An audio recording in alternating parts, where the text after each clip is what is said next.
Saya akan membacakan ayat yang pertama, ibu-ibu sekalian akan membaca ayat yang kedua. Kita akan bergantian hingga ayat yang ke-11. Demikian firman Tuhan.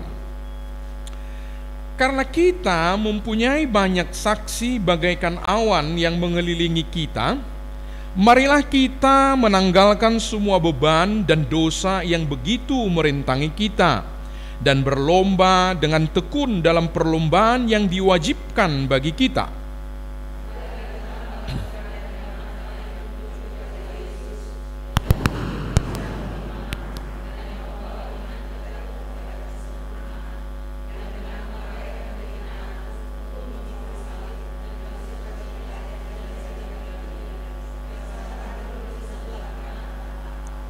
Ingatlah selalu akan Dia yang tekun menanggung bantahan yang sehebat itu terhadap dirinya dari pihak orang-orang berdosa, supaya jangan kamu menjadi lemah dan putus asa.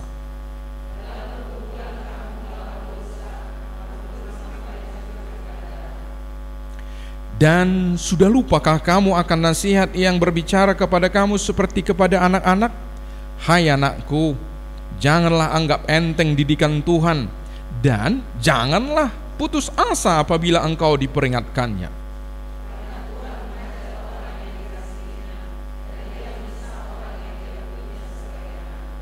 Jika kamu harus menanggung ganjaran, Allah memperlakukan kamu seperti anak. Di manakah terdapat anak yang tidak dihajar oleh ayahnya?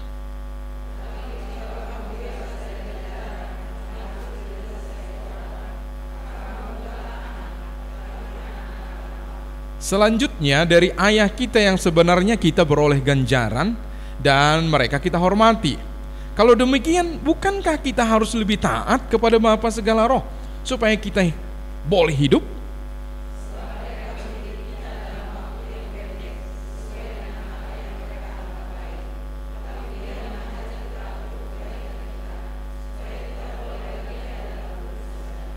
Memang tiap-tiap ganjaran pada waktu ia diberikan tidak mendatangkan sukacita, tetapi duka cita. Tetapi kemudian ia menghasilkan buah kebenaran yang memberikan damai kepada mereka yang dilatih olehnya. Sejauh ini pembacaan firman Tuhan. Ibu-ibu yang dikasihi oleh Tuhan Yesus, saya sedikit ceritakan kitab Ibrani ini ya. Kitab Ibrani ini 2 kali dia berbicara tentang keadaan yang ditulisi oleh penulis kitab Ibrani ini. Ada orang yang mengatakan bahwa ini ditulis oleh Paulus, tetapi banyak juga yang berkata bukan Paulus. Mengapa demikian? Ada cara penulisannya yang berbeda. Tidak sekarang saya akan bahas itu. Tetapi dia menulis kepada jemaat yang bagaimana? Jemaat yang sudah cukup lama sebenarnya. Itu di dalam pasal 5. Cukup lama mereka sudah diajar. Tetapi apa yang terjadi? Mereka masih terus seperti anak-anak. Mereka adalah orang-orang yang tidak bisa diberikan makanan keras. Hanya susulah yang akan diberikan kepadamu. Begitulah. Dan itu sangat membahayakan sekali. Maka di dalam pasal 6 dikatakan, jadi jangan-jangan ya, nanti di dalam ayat berikutnya akan dijelaskan itu kata jangan-jangannya. Ini sering sekali diartikan salah, seakan-akan orang Kristen bisa lagi keluar dari Tuhan, bisa murtad. Jangan-jangan di antaramu masih ada yang belum percaya, sehingga pertumbuhanmu tidak begitu kelihatan. Gampang sekali menangis, namanya anak-anak. Anak-anak kan begitu. Hitunglah anak-anak yang menangis. Misalnya umur 4 tahun itu semakin umurnya sedikit, lihatlah dalam satu hari itu 2, 3, 4 itu adalah yang wajar. Tanya itu orang-orang psikologi, pasti nangis, entah apa aja yang dinangisi. Lalu sudah mulai berumur 10 tahun masih ada yang nangis. Apalagi misalnya itu perempuan, laki-lakinya udah agak-agak ditahan, udah mulai malu nangis ya kan. Lalu semakin dewasa udah semakin jarang nangis ya. Kalau itu sedih kali baru nangis. Kalau misalnya pulang bapak dari kantor nggak dibawakan cendol, ada ibu-ibu yang nangis. Mana ada, ya kan? nggak ada ibu-ibu yang nangis, tapi anak-anak sering sekali. Tadi udah aku bilang dibawakan cendol, nangis dia. Jadi ibu-ibu datang, bapak memang udah pesankan, Pak, nanti kalau pas dari sana kita nggak masak ini, belikan. Lupa bapaknya membeli. Torojon nong BP kadang kan mau kadang gitu kan. Lalu bapaknya namanya bapak banyak lupanya, lupa lah. Lalu menangis-nangis ibu. Ada yang begitu. Begitulah orang kitab Ibrani ini ditulis. Jadi mereka masih sangat anak-anak. Di dalam pasal 10 dia juga berbicara tentang itu. Apa itu? Ada orang yang sudah mulai enggan datang ke persekutuan, enggan datang ke tempat-tempat ibadah. Maka diingatkan kepada mereka di dalam pasal 11 itu, janganlah kita membiasakan diri meninggalkan pertemuan-pertemuan ibadah kita seperti yang biasa dilakukan orang lain. Tetapi marilah kita semakin giat melakukannya menjelang hari Tuhan itu. Ayat 25 nanti ibu baca. Lalu dia ingatkan, orang yang meninggalkan, orang yang pergi ini juga adalah orang yang belum jelas mereka itu. Atau minimal mereka ini adalah orang yang masih anak-anak tadi. Sama seperti yang dikatakan di dalam pasal 5 ini. Sekarang kepada orang-orang sebagian besar yang sedang diperkatakan oleh penulis kitab Ibrani ini. Dia berkata, sekarang kita berbicara tentang kedewasaan ya. Kita berbicara tentang naik kelas ya. Kita berbicara bukan soal anak-anak lagi ya. Maka ini memang keras, memang kuat, memang tidak lagi makanan yang baik tadi. Kitab Ibrani ini sendiri mengatakan itu. Kita mulai deh beranjak. Tidak lagi hanya itu saja masalah kita. Masalah kita adalah hal-hal terus menyelimuti diri kita. Akhirnya kita tidak pernah lagi memikirkan orang lain. Akhirnya kita tidak pernah lagi mengabdikan apapun kepada Tuhan. Karena fokus daripada semuanya adalah kita. Terkadang itu ada juga antara hamba-hamba Tuhan. Iya ya, bagaimana ini hamba-hamba Tuhan ini sekarang ini ya? Mengapa? Oh, adalah masalah begini. Dia anggap itu gampang dibanding dengan apa yang dialami hamba Tuhannya itu sebenarnya masih kecil, tapi masih begitu menangis-nangis. Bolehkah menangis? Boleh. Tetapi hari ini kita diberitahu ada hal yang Tuhan ingin katakan dari hal itu. Di dalam Mazmur 94 tadi dia katakan, berbahagialah orang yang dihajar oleh Tuhan. Harus dihajar oleh Tuhan ya. Berbahagia. Kok bisa berbahagia? Dalam kata yang lain, diberkatilah orang yang dihajar oleh Tuhan. Karena apa? Yang menghajarnya jelas adalah Bapa yang baik. Yang menghajarnya adalah pencipta segala-galanya yang tak perlu kita ajari. Jangan-jangan salah cara menghajarnya Tuhan. Tidak, dia mengukur semuanya dengan tepat, dan itu memang kita butuhkan.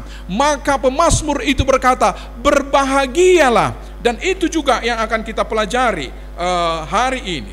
Firman Tuhan ini akan berkata kepada kita. Sudah ada? Belum ya? Sudah. Oke. Hajaran Tuhan bagi kita. Secara singkat saya ingin mengatakan kata hajar. Hajaran ini kata dasarnya pasti hajar ya. Kata dasarnya hajar. Saya lihat di KBI itu mereka menonjolkan kata hantamnya ya. Hajar, tetapi sebenarnya bukan dihantam, tetapi jadi hajar itu di KBI menghantam. Jadi perlu kita lihat lagi etimologinya, akar katanya. Akar kata pasti ajar. Ajar kan membuat supaya semakin baik, ya. Jadi hajar di sini adalah memang hantaman, memang pukulan, tetapi bermaksud untuk apa? Mengajar, membuat arah lebih tepat. Saya kira singkat saja. Tuhan sudah jelas saya katakan tadi. Siapa yang menghajar? Tuhan. Siapa yang menghajar? Adalah Allah yang penuh hikmat, yang tidak perlu kita ajari. Apakah ini salah? Apakah ini tidak keliru? Tidak ada kekeliruan di dalam Tuhan. Apa yang diperbuat pasti benar. Amin. Kita terkadang, apa nggak salah ini Tuhan? Apa tidak terlalu berat ini Tuhan? Apa tidak juga salah sasaran? Bukankah aku dari kelompokku itu adalah orang yang paling baik? Biasanya kita begitu. Ego kita langsung muncul. Katakanlah ibu-ibu yang paling baik. Kenapa pula saya yang kena? Kenapa pula saya yang akan mengalami ini? Bukan orang lain, orang yang tidak pernah ke gereja, orang yang hidupnya sembrono, kata-katanya pun tidak pernah teratur, lalu mereka sepertinya senang-senang saja. Itulah yang kita ajukan. Maka kata Tuhan yang ibu-ibu buat di sini sebagai tema pastilah merujuk kepada oknum yang tidak mungkin salah. Amin. Di sini harus kita setuju dulu. Bagi tidak perlu kita. Arti kata kita di sini saya mengutip dari kata Alkitab saja. Yohanes sering memakai kata ini, itu mengindikasikan bagi Ian ini adalah orang-orang percaya. Itu sudah harus jelas. Karena untuk orang yang tidak percaya, hari ini tidak akan kita bahas. Karena itu beda lagi nanti. Nanti di dalam kitab Yakobus dia berbicara tentang itu. Lalu ada maksudnya juga yang baik, tetapi ada juga maksudnya untuk memang mencelakakan. Tetapi apakah ajaran Tuhan bagi kita? Kata kita di sini adalah komunitas orang percaya. Itu dalam rangka penghancuran, karena itu dihantam, karena itu dipukul. Nanti akan kita lihat. Ini tadi yang kita sudah baca.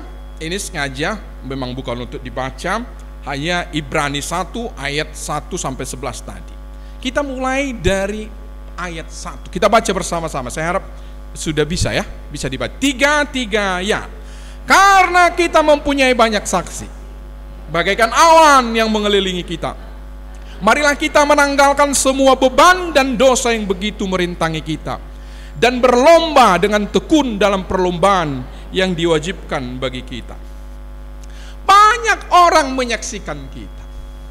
Itulah sebabnya sedikit saja kita bergerak melenceng, itu sudah bisa viral. Dan itu yang selalu mereka katakan, bilang anak Tuhan, belajar firman Tuhan, persekutuan siang malam, bila penting ada 8 hari, 7 hari, 8 hari bila penting. Selalu dimanapun ada KKR, di situ dia ada. Dimanapun ada persekutuan, doa dan seterusnya, situ ada. Tapi dengan edanya sedikit pun tidak bisa damai. Kenapa rupanya dengan edamu itu? Itulah edaku itu. Memang pendosa dia. Memang pendosa kan gak bisa ketemu dengan orang kudus. Kudus kok gak bisa? Orang kudus justru bisa mendekati. Mereka tidak bisa datang kepada kita. Justru mereka yang akan gemetar. Maka dikatakan orang-orang fasik katanya tidak tahan di tengah-tengah orang-orang benar. Mengapa itu? Mereka selalu terus mengatakan kebenaran. Bukan justru tidak mau. Ide apa itu? Lalu diperguncingkanlah di dalam keluarga. Dengan satu-satunya idenya pun gak bisa pernah ketemu. Cemana itu? Kan langsung kan? Kalau orang lain yang jarang ke persekutuan, biasa di nama ida berbeda. Coba lihat perbandingan, coba lihat. Langsung dikatakan biasa itu yang bereda, biasa itu berantem. Kalau nggak sering-sering dia ke persekutuan, coba udah sering ke persekutuan, bukan itu lagi biasa, percuma. Benar nggak? Itu yang dikatakan. Banyak saksi langsung melihat kita. Tingkah apa lagi? Dosa apa lagi? Apakah ini dosa? Ibu-ibu terlalu menawar di Pringgan. Ibu-ibu yang di apa itu loh? Yang barangkali dari pagi sampai sore 200.000 saja penjualannya. Untungnya berapa? Udah bisa lah ibu kira, nggak mungkin 100% itu. Hah? Udah? Ayo ngemeh dah. Udah gitulah memang ibu-ibu. Iya, itu tuh senjata ibu-ibu itu. Padahal nanti entah kemana royal kali. Coba-cobalah. Lalu, dia pergi don katanya. Persekutuan-persekutuan itu ya. nawar pun 500, lari terus ke sana. Udah ditawar, ini ligil-ligilnya, ya diambil lagi satu lagi. Enggak, barangkali ini adalah hal yang sepele, tapi semua orang langsung melihat. Kalau ibu-ibu yang lain yang biasa, langsung seperti yang pertama tadi jawabnya, ya biasanya ibu memang menawar, kata. Kalau bagi mereka langsung bebas mereka. Tapi kalau orang-orang percaya itu, ini banyak saksi bagaikan awan-awan. Ini semua kepalanya segi 4. Yang di tengah itu udah gak bulat, udah agak sempurna. Tapi tetap saja karena ada satu seperti rambut, itu yang terlihat. Mau segi 4 orang lain sana gak begitu penting kali. Yang penting ini, yang di tengah ini hanya satu. Saya harap agak kabur karena merah jambu apanya, itu yang terlihat. Nah, dalam bagian pertama ini memang kita harus prima. Kamu adalah anak-anakku, kata Tuhan. Aku kudus, maka engkau kudus.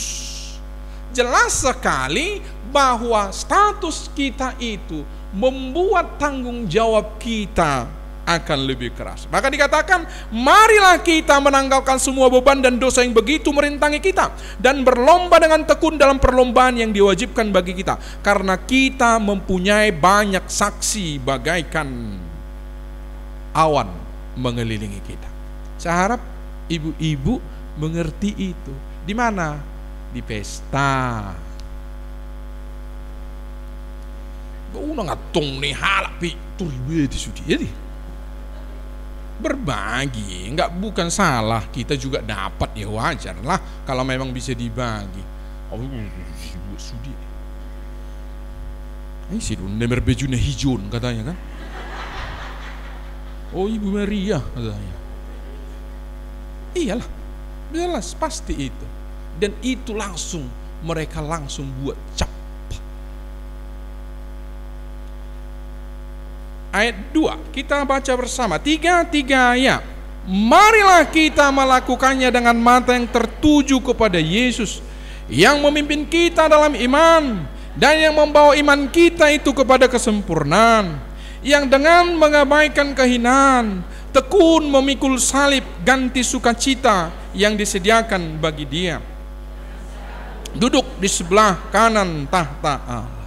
Mata yang tertuju kepada Yesus. Mengapa ini penting? Seperti yang saya katakan tadi, kita ini banyak saksi, dan kita ini tidak bisa lagi neko-neko. Saya tidak sedang berkata bahwa kita tidak punya kelemahan dan tidak pernah lagi melakukan dosa, bukan. Tetapi karena status kita ini, bagaimanapun kita harus katakan, kami harus tampil beda. Begitu John Stott menulis tulisannya, ketika dia mengeksposisi Matius pasal 7 itu, khotbah di atas bukit, dia berkata, memang berbeda. Yang lain seperti ini, maka kita tidak seperti itu, wajar. Dan kalau tidak, apa yang terjadi? Kita akan melihat ke belakang, kita akan melihat segala sesuatunya hanya untuk ini. Itu akan mengecewakanmu. Bisa belanja, ya kan? Bisa pesta, bisa dengarkan. Bahkan pendeta pun mata kita tidak boleh ke situ. Tetapi kepada siapa tadi mata kita katanya? Marilah kita melakukannya dengan mata yang tertuju kepada Yesus. Dalam hal itulah ibu akan kuat dan tidak akan kecewa. Kamu terus melihat kepada Yesus. Melihat yang lain tidak perlu, tidak akan bisa membangun engkau. Meneladani, oke. Melihat pelajaran-pelajaran dari semua itu, iya. Tetapi Kristuslah, Yesuslah yang menjadi yang kamu lihat, supaya kamu tetap kuat dan supaya kamu tidak kecewa.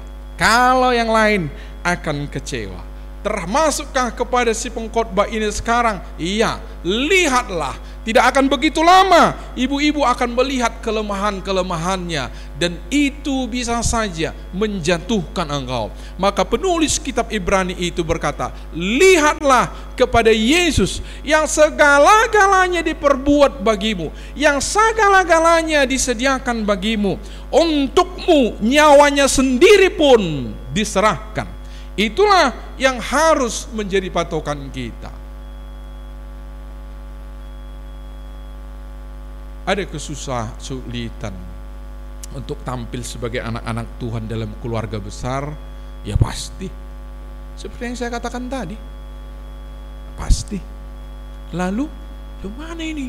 Semua kakak-kakakku tidak ada yang peduli, hanya aku yang peduli sama mama ini. Ya, agak udah sakit barangkali mamanya kan. Dan biasanya itu agak lebih sedikit dinekkan, menonjolkan diri. Untuk mamamu aja, saya bilang begitu. Agak keberatan kau. Gak ingat kau waktu kecil kau begitu kau dirawat oleh mamamu. Dia mulai, banyaknya kakak-kakakku, itu aku pun banyak. Jadi kalau kau dipercayakan oleh Tuhan gimana? Nikmatilah. Kalau kau lihat kepada abangmu yang mungkin kaya itu, ini khas sekali. Jadi kalau kebetulan ada yang kena, dari mana Pak Nabawi? Enggak, ini kami orang konseling udah sering kali mendapatkan seperti ini. Jadi contohnya asal saya tabur aja, kalau ada yang kena, jangan kira saya selidiki ibu-ibu ya. Itu, iya, abangku itu sebenarnya kaya kalinya, tapi di rumahku aja. Nikmatilah. Lihat kepada Yesus, dia kan gak katakan gitu. Enak-enak kali mereka, aku yang mati, aku yang menderita, aku yang semua, aku yang sediakan. Enggak, pandanglah kepada Yesus. Dan Yesus berkata, tenanglah, nanti akan katakan, ada sesuatu yang Tuhan ingin perbuat kepadamu. Jangan pernah memandang kepada yang lain. Kalau tidak, engkau akan kecewa, engkau akan merasa sendirian di dunia ini. Adakah masalah-masalah di dalam pekerjaan orang-orang yang di kantoran? Ada. Dia sendiri mempertahankan hidupnya benar, yang lain pada korupsi, pada ini, maaf kata ini agak kasar tetapi itu yang sering dipakai, angkat telur, sehingga dia begitu diagungkan bosnya, padahal hanya kerja pas bosnya ada. Lah sehari-harinya dia ini yang katanya bekerja dengan giat, tapi tidak diperhatikan oleh bosnya. Tidak diperhatikan bosmu, tapi diperhatikan Tuhan Yesus. Amin. Pandanglah kepada Yesus. Kalau tidak, maka kita akan sulit berbuah. Ada orang yang kamu bantu, lalu 1, 2, 3 kali gak pernah mengucap syukur, makin sedikit-sedikit ngomongin kita justru di belakang. Biasanya itu marah. Olah nih mau. Kalau kamu pandang kepada orang yang kamu bantu itu, maka cocok kata sampai disitulah kau. Tapi kalau kamu pandang kepada Kristus, kasihnya seperti sungai, kasihnya seperti sungai. Diputus? Gak ada. Kau tebas juga sungai terus mengalir. Mau diapain air itu nanti di sana terus dia mengalir. Ketika kita memandang kepada Yesus, itu maksudnya memang paling menjengkelkan. Orang yang tidak tahu berterima kasih, lalu dia terus justru menusuk kita dari belakang. Akan dikatakan tadi, memang ini makanan orang keras, orang dewasa, makanan kasar ini.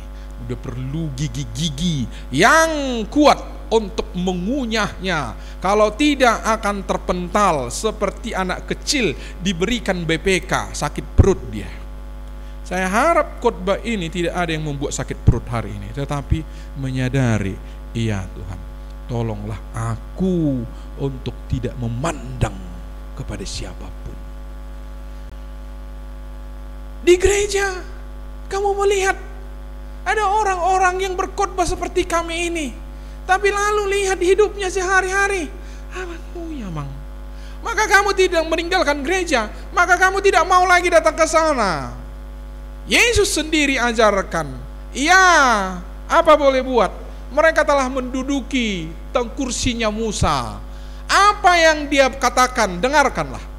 Jangan lihat perbuatannya, sekalipun memang sulit itu.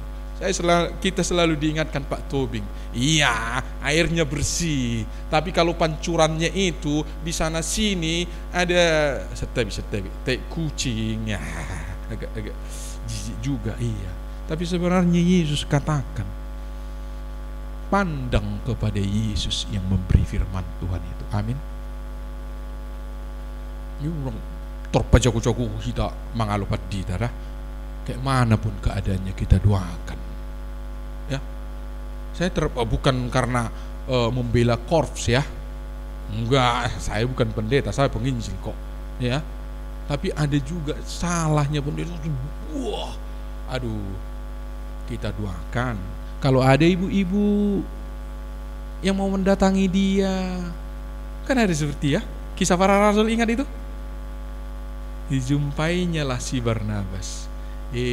Diajak dulu makan. Si Barnabas itu, begini loh pengajaranmu itu tadi. Bagaimana Barnabas berikutnya? Bertobat. Kalau ada, lebih baik daripada dibuat isu. Akhirnya apa?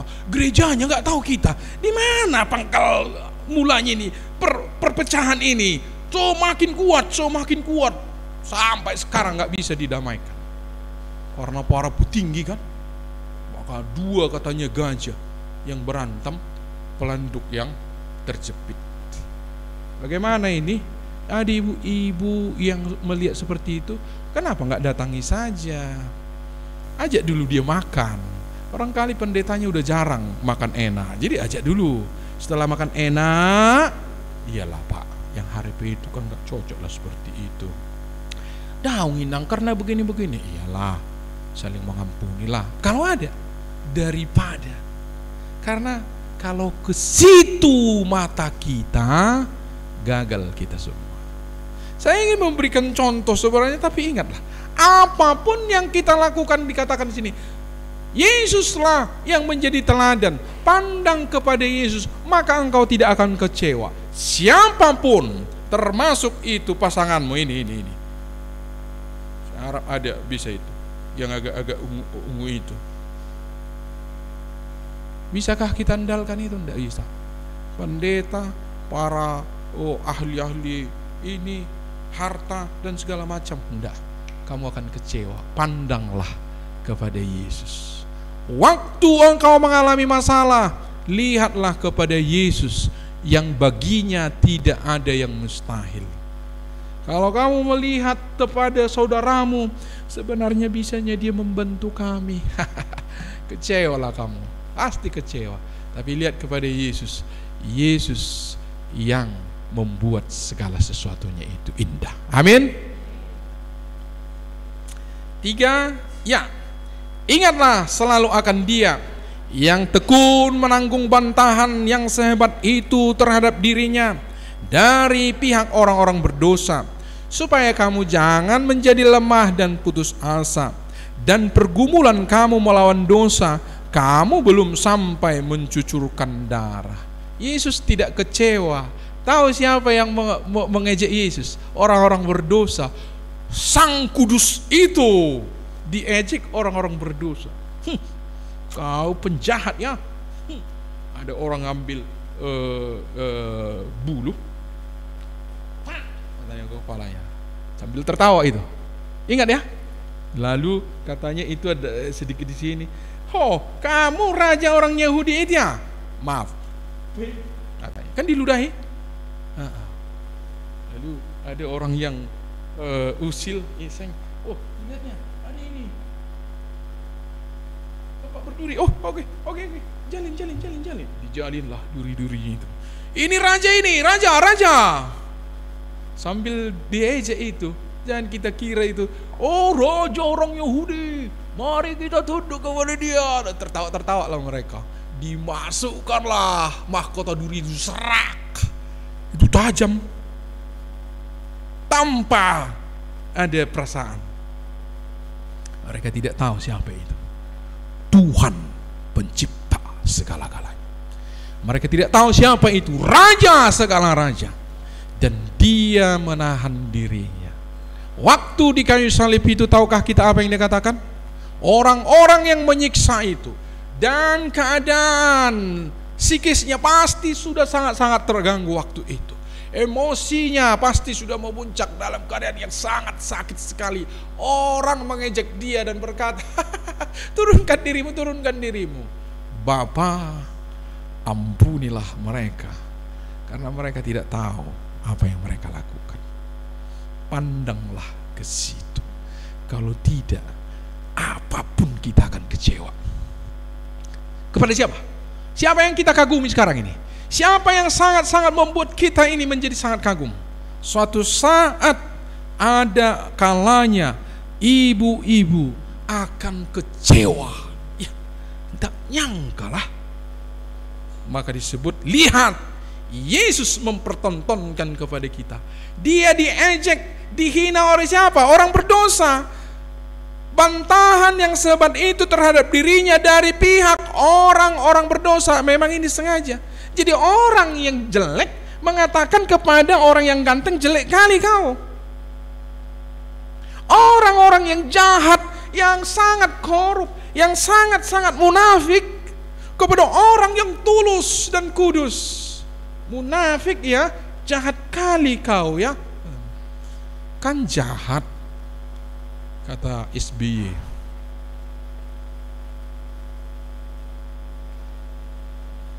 Saya harap ibu-ibu mengerti maksudnya. Lihat kepada Yesus. Kalau tidak, kecewa. Di sini pun bisa aja kecewa. Kukiranya pengurus itu dulu malaikat semua. Rupanya, kan udah mulai kan? Udah mulailah ada sedikit satu dua. Iya, pengurus itu pun ada masalahnya. Lalu mereka juga nggak sempurna. Ketemulah orang tak sempurna sama tak sempurna. Tahu apa yang terjadi? Biasanya yang salah itu langsung menonjol. Maka firman Tuhan ini dikatakan, pandanglah kepada Kristus.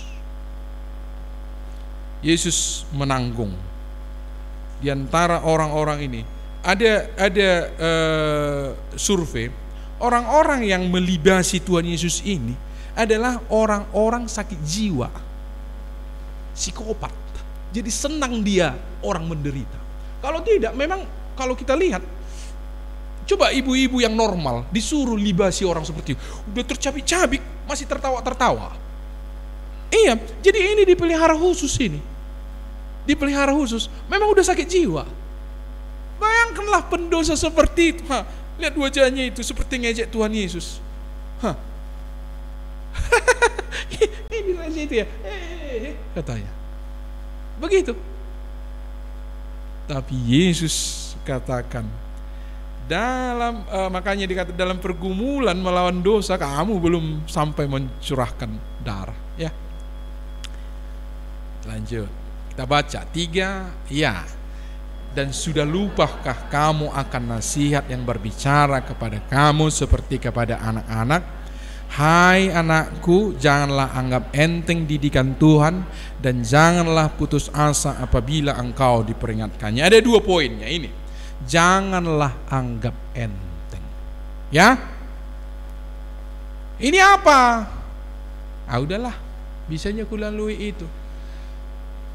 Saya berikan pengantarnya ini. Mengapa dihajar? Jawaban di sini adalah karena kita dikasihi. Tapi tentu tidak perlu lagi dijelaskan. Mengapa dihajar? Karena ada kesalahan. Benar ya?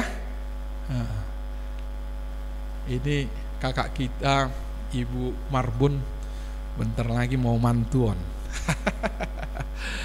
Datanglah, disuruhlah si Kristi ini, burunya Pangwarni ini. Kristi, iya mak, mama mau pergi nih, belanja. Nanti sapukan itu halaman kita ya. Pergilah mamanya ini. Datang si Kristi, disapu rumahnya, halamannya. rumah. Bukan hanya rumah, dipel semua rumah itu, dibersihkannya. Datanglah mamanya ini, sorry Kak Joyce, Kristi, apa? Bersih kali kau buat ini. Pak, kenapa mak? Kok kau pel mantap kali semua? Pak, ada gitu. Makanya kakak itu saya buat contoh, karena tak akan mungkin dia marah nanti, saya pikir. Ada? Enggak. Tentu setelah datanglah Ibu Marbuni, dilihat, aduh senang kali lah mama lah. Kan begitu? Enggak dihajar kan? Enggak dipukul kan? Nah, di sini di nats kita ini tidak dijelaskan, tetapi udah langsunglah kita mengerti. Karena bersalah kamu, maka dihajar. Tapi hajaran itu bukan membuat celaka. Hajaran itu bukan untuk membuat engkau semakin binasa, bukan. Tetapi juga jangan anggap enteng ya. Bisa sampai pukulannya habis-habisan. Karena Tuhan sih yang memukul, ya kan? Bisa bayangkan kalau umur 5 tahun numbuk pipi saya, pastilah kesakitan. Tapi masih bisalah saya tahan. Ya. Tapi siapa yang kenal? Kalau yang sekarang ini Mike Tyson lah, atau Muhammad Ali lah, karena udah tua-tua. Kalau petinju-petinju sekarang kan kita nggak tahu. Mike Tyson, mana lebih kuat umur 5 tahun dan Mike Tyson? Mike Tyson lah, ya kan? Kau pukul ya, kata anak 5 tahun lah semacam. Bagus. Barangkali saya belum tergeletak, tapi kalau Mike Tyson, bisa mati. Bisa? Maksud saya ini Allah yang mukul. Barangkali dia hanya mau mengkibas saja, nggak mau mukul sih, hanya mau dikibaskan gini. Tuh, tapi ibu-ibu udah melayang. Allah yang mukul. Jangan anggap enteng ya. Kalau diperingatkan sudah bertobat, itu maksudnya. Jangan anggap enteng ya. Kalau udah diperingatkan bertobat, tidak ada yang lain. Tidak ada yang dicari oleh yang lain. Perubahan kita itu. Dia memang mau menghajar, disebut kok mau. Untuk apa? Tujuan yang baik. Tapi diingatkan sebelum dia semakin jauh, jangan anggap enteng. Jangan anggap enteng. Kalau ada orang yang menganggap enteng dan merasa Tuhan itu ingin dipermainkannya, awas. Kan kira-kira itu. Janganlah anggap enteng didikan itu. Tetapi di samping jangan menganggap enteng, jangan pula putus asa. Itu dijaga. Jangan terlalu enteng, tapi jangan pula merasa besar kali nih, tak tertanggungku ini. Dia katakan, apabila engkau diperingatkannya, jangan putus asa. Ada sesuatu yang ingin diberikan kepadamu di situ. Karena Tuhan menghajar orang yang, saya aja yang membaca mungkin karena ini sudah mulai agak terlalu kecil. Karena Tuhan menghajar orang yang dikasihinya, dan ia menyesah orang yang diakuinya sebagai anak. Jadi orang yang dikasihi dan yang dianggap anak memang disesah. Disesah itu juga dipukul itu. Disesah. Jika kamu harus menanggung ganjaran, Allah memperlakukan kamu seperti anak. Di manakah terdapat anak yang tidak dihajar oleh ayahnya? Kalau salah. Maka saya katakan tadi, tidak. Di manakah terdapat anak yang tidak dihajar oleh ayahnya? Ada. Anak yang baik, ya kan? Gak dihajar-hajarnya, ya kan? Ada. Ini tentu konteksnya yang seperti yang tadi. Seperti kakak tadi. Masa setelah si Kristi disapunya datang lagi, ambil dulu, gak cukup tangan, ambil lagi, godit. Yang baru gak tahu lagi godit. Karena orang bapak kami dulu mau ngambil gudingnya, ada gitu? Enggak, karena ada kekurangannya. Di manakah terdapat anak yang tidak dihajar oleh ayahnya? Anak yang salah yang tidak dapat dihajar oleh ayahnya? Memang tidak ada, tapi pastilah pikiran kita ke sana datangnya. Nggak ada seorang bapak dipukulinya anaknya, nggak ada pun salahnya. Baik kali pun, bahkan lebih daripada yang disuruhkan mamanya. Tadi mamanya hanya suruh nyapu halaman, udah dipelnya semua. Karena ada kekurangannya. Kalau ada kurangnya, apa kita tidak hajar? Biarkan aja. Udah diinjai semua. Lalu ada ibu-ibu itu, bagus anakku, katanya. Yo. Kalau bahasa Inggrisnya itu dibagingging. Ging kan bahasa Inggris kan, ing from-nya ya kan Kak. Ging, berarti memang dari bahasa Inggris itu. Dibiarkan aja terus semua begitu. Benarkah itu? Tidak benar. Seorang ayah, seorang ibu yang mengasihi, menghajarnya tidak harus selalu pukul, tetapi misalnya ada beberapa cara. Duduk sampai mama pulang nanti, kamu harus duduk di situ, di sudut, duduk, ya. Itu sistem nanti kita bisa pelajari. Nggak harus pukul, ya. Ada orang yang mengatakan tidak apa-apa dipukul, silahkan saja. Tapi tentu harus dalam keadaan emosional kali ya kan. Ya ini hanya contoh saja. Misalnya bapak jangan pernah mengepal tangannya memukul anaknya. Kalian ingatkan itu. Itu beda. Menunjang juga kan. Pegang, pukul pantat.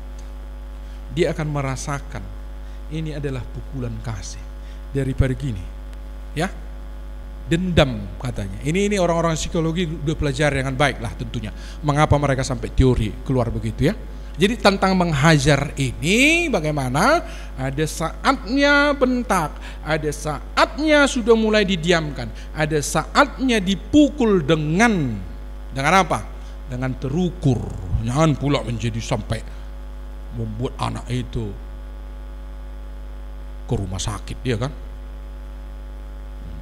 Boleh lah. Tetapi jikalau kamu bebas dari ganjaran yang harus diderita setiap orang, maka kamu bukanlah anak, tetapi anak gampang. Selanjutnya dari ayah kita, perhatikan. Dari ayah kita yang sebenarnya kita beroleh ganjaran dan mereka kita hormati. Kalau demikian, bukankah kita harus lebih taat kepada Bapa segala roh supaya kita boleh hidup? Coba perhatikan. Ini ada sedikit ilustrasi aja ya. Karena ini masuk ke ini. Suaranya nggak usah, ini ada lagu, perhatikan. Saya stop dulu ya. Ini bapak ini menghajar anaknya, burunya. Ada? Dihukum, kau udah nggak boleh di situ. Udah, papa pergi aja dari rumah ini. Kalau kau bandel-bandel terus, papa pergi dari rumah ini ya. Papa nangis-nangislah anaknya sama istrinya di rumah. Anaknya ini, papa pergi ya. Tapi kan gak sampai hati papanya pergi. Intip-intipnya juga burunya itu. Ah itulah ini.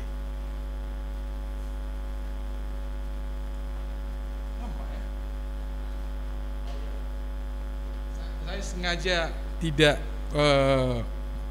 lihatlah. Akhirnya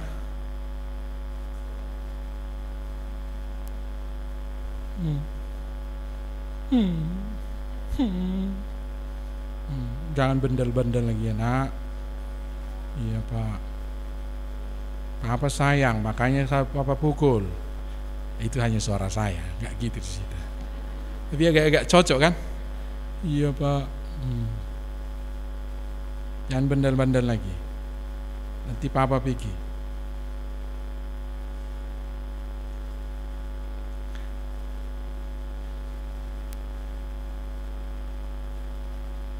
Udahlah buruh, udah. Ya, kira-kira gitu kan? Jadi kita pun gitu.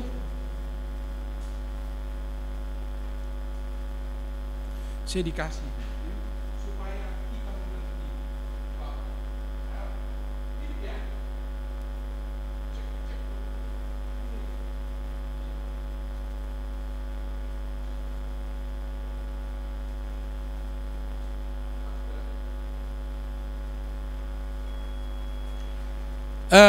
Saya sedikit bicara tentang ini. Ada buku kecewa terhadap Allah. Nah itu makanya dibuat ini oleh penulis kita Ibrani ini. Kalau bapakmu, nanti kita lebih gampang sebenarnya. Contoh kedua, kalau bapakmu memukul kamu, setelah itu kan hormat kita. Ayat 9 itu kita baca bersama-sama, 12 ayat 9, 3 ya. Selanjutnya dari ayah kita yang sebenarnya, kita beroleh ganjaran dan mereka kita hormati. Kalau demikian, bukankah kita harus lebih taat kepada Bapa segala roh supaya kita beroleh hidup? Saya tidak akan mencontohkan ganjaran apa, kita sendiri lebih peka. Apa yang kita alami dengan kesalahan itu, sadar, iya memang karena kekuranganku ini, kurang berdoaku ini, kurang kekeh aku mendidik anak-anak ini, kurang getol aku untuk mendoakan suamiku ini, atau apalah, semua ya. Lalu ada sesuatu yang jadi masalah dalam hidup, ada sesuatu. Jadi itu akan lebih objektif kalau ibu-ibu sendiri. Saya belajar konseling, kadang kalau kita mulai buat itu bisa ibu-ibu mengira dituduh, karena tidak juga semua penderitaan. Nah, di situ sulitnya. Karena kita berdosa? Enggak. Tetapi hari ini kita ingin mengoreksi itu. Jangan-jangan ada penderitaan, pergumulan kita karena dosa. Daripada dilawan-lawan, ini lebih baik koreksi sendiri sekarang. Katakan, iya, aku harus bertobat dari sini, aku harus tinggalkan itu. Tidak lalu berkata kepada Tuhan, kejam kali kau Tuhan. Enggak. Orang tua yang mendidik anaknya kita hormati. Ada ibu-ibu waktu marah kepada anak-anak itu, sekarang kita lah kepada anak-anak kita. Emang mau mencelakakan mereka kita ketika kita marah? Begitulah Bapak, begitulah Tuhan. Jangan kita ini enggak adil waktu kita mendidik anak-anak kita supaya baiknya kau. Nah, sekarang Tuhan mendidik kita, lalu kita katakan, aduh Tuhan. Hormatilah dia. Engkau tahu apa yang terbaik kepada aku Tuhan. Mengapa ini hajaran ini datang? Apapun bentuknya, pergumulan-pergumulan kita kayak bentuknya, hal-hal yang tidak dapat lagi kita tanggung bentuknya, terserah apapun itu sekarang. Tetapi aku membuat itu karena aku mengasihi. Karena engkau kuanggap anak. Itu tadi katanya di dalam ayat 6 itu. Kalau engkau tidak kuanggap anak, ya memang gak pedulian saya itu. Iya kan? Misalnya ada di sana anak-anak lari enggak karuan dia, jalani becek terus paku kotorlah bajunya itu. Karena masih kecil, lain kali awas ya. Bila penting pukul pantatnya itu. Lalu ada anak orang lain di situ lari-lari di becek. Ibu pukul. Boy, jangan gulain ibunya nanti. Anakku itu ya, suka hatinya. Iya Eda, supaya jangan diulang. Udah anakmu aja atur, katanya sama ibu. Bener gak? Ya ngapain pula lagi ya kan? Nak, jangan. Paling-paling begituan. Sampai dipukuli pula, copot giginya ibu buat.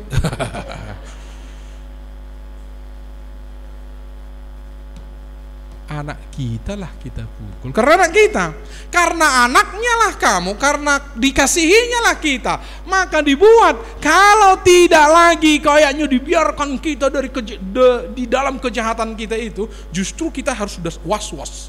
Justru kita sudah harus merasa, yang udah ditinggalkan tuh iya. Maka tadi Mazmur 94 itu dikatakan apa? Berbahagialah atau diberkatilah orang yang dihajar oleh Tuhan. Aduh, berarti masih sayang Tuhan kepadaku. Kalau tidak, memang akan ada masalah besar sekali. Kalau tidak dibuat peringatan itu, kalau tidak dibuat pengajaran itu, bisa ada masalah yang sangat besar. Itulah sebabnya itu diadakan. Selanjutnya dari ayah kita yang sebenarnya kita peroleh ganjaran dan mereka kita hormati. Kalau demikian, bukankah kita harus lebih taat kepada Bapa segala roh supaya kita boleh hidup? Sekalipun anak tadi, si kecil tadi, cewek itu, barangkali kita nggak tahu latar belakangnya, bagaimana cara papanya, mungkin dia di-strap, mungkin juga udah dipukul dia itu, tapi ngintip-ngintip juga bapaknya. Udah pergi papa ya. Waktu dilihat anak itu, lihat apakah terlihat dari anak itu wajah kebencian? Enggak ada. Justru ampun Pak, begitulah yang ku mau. Nah, sekarang kalau begitu singkat aja ini, karena itu pasti jauh lebih gampang. Apa maksud hajaran? Semua kita udah langsung pasti tahu. Tidak ada dijelaskan di sini. Tetapi cara dari penulis kitab Ibrani ini langsung menyangkut pautkannya antara ayah dan anak. Ya kalau begitu, pertanyaan saya begini, kenapa ibu-ibu menghajar anak-anak? Udah, semua alasanmu itu begitu juga lah Tuhan. Supaya kamu lebih baik, supaya anak kita itu lebih baik. Iya, supaya kamu lebih baik. Supaya apa lagi? Supaya jangan kebablasan dosanya. Iya, supaya jangan ibu kebablasan. Supaya apa lagi? Di dalam kitab Mazmur tadi dikatakan supaya kita bisa bertahan pada masa sulit. Iya, supaya kita juga bisa bertahan pada masa sulit. Orang tua kita di dunia ini, perhatikan, ini kita baca tiga ya. Sebab mereka mendidik kita dalam waktu yang pendek sesuai dengan apa yang mereka anggap baik. Sampai di situ saja. Sesuai yang mereka anggap baik. Benar-benarkah semua yang dipikirkan orang tua itu baik? Belum tentu. Itu makanya ada orang tua yang salah mendidik. Dia anggap, oh kalau ku buat anakku ini begini maka dia akan baik. Tapi tidak ada, itu maksud penulis, tidak ada maksud daripada ayah itu, kalaupun salah, tapi tidak ada dalam pikirannya itu untuk menjerumuskan anaknya ini. Itu aja maksudnya. Di situ masalahnya. Jadi pendidikan orang tua, makanya Pak Tobing selalu bilang itu, datang bapak-bapak ke sini supaya pinter untuk mendidik anak-anak. Jangan kita kira cara zaman dulu terus itu baik benar kepada anak-anak sekarang ini, atau keras terus, atau lembut terus, dimanjakan terus. Tidak ada loh tuntunan firman Tuhan. Kalau bapak-bapak sudah dimenangkan, begitulah Pak Tobing katakan selalu, ya kan? Nanti banyak keluarga-keluarga Kristen yang anak-anaknya terdidik dengan baik. Oke, kita jauh dari situ. Tetapi sejauh ini penulis berkata bahwa mereka sebenarnya bermaksud baik. Nggak ada orang tua yang bermaksud jahat. Ya, kalau seperti yang saya katakan tadi ada yang salah, maka mari kita belajar di sini. Sering sekali itu topik-topik kaum bapak, mendidik anak yang baik supaya ini dan seterusnya. Kaum bapak itu sampai saat ini masih sedikit sekali. Pak Tobing katakan, mana suami-suami kalian? Kita. Saya hanya meneruskan apa yang dibilang ke Pak Tobing. Suami-suaminya di mana? Oh, Ibu Manurung dia bilang ibalik papa, nasi balik papa majotong nusukuno. Ya, oke. Lanjut. Tapi kemana? Setelah tetapi kita baca bersama-sama. Tiga ya. Tetapi dia menghajar kita untuk kebaikan kita. Jadi bukan dianggap, tadi orang tua itu yang dianggapnya baik dibuatnya. Apakah yang dianggapnya itu baik pasti baik? Belum tentu loh. Tapi ini udah pasti baik.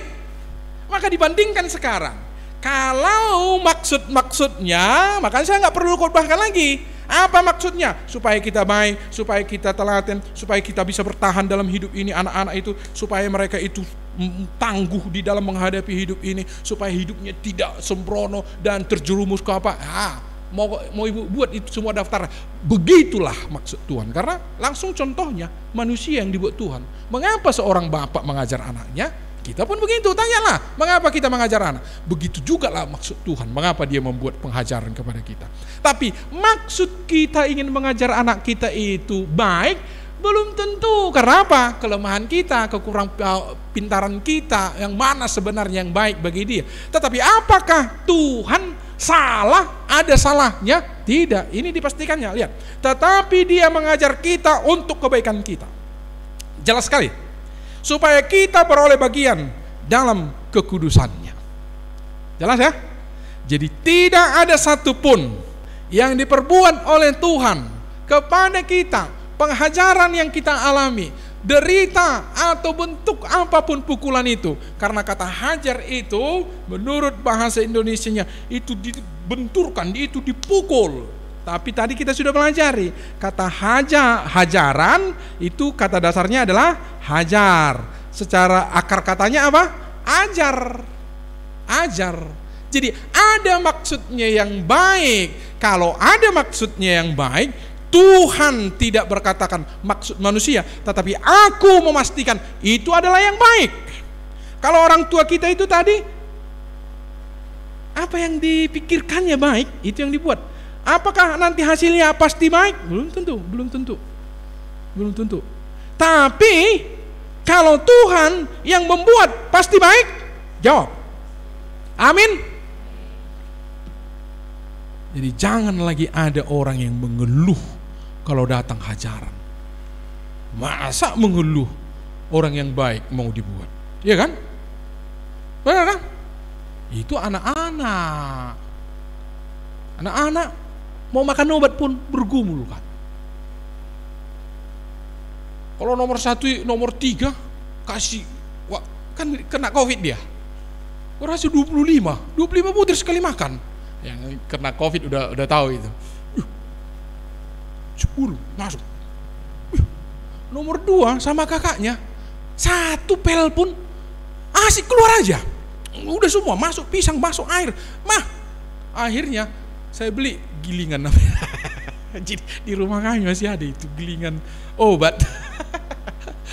Udah pada besar-besar. Nah, saya mau cerita waktu kecil lain. Mau nangis. Mau kasih obat.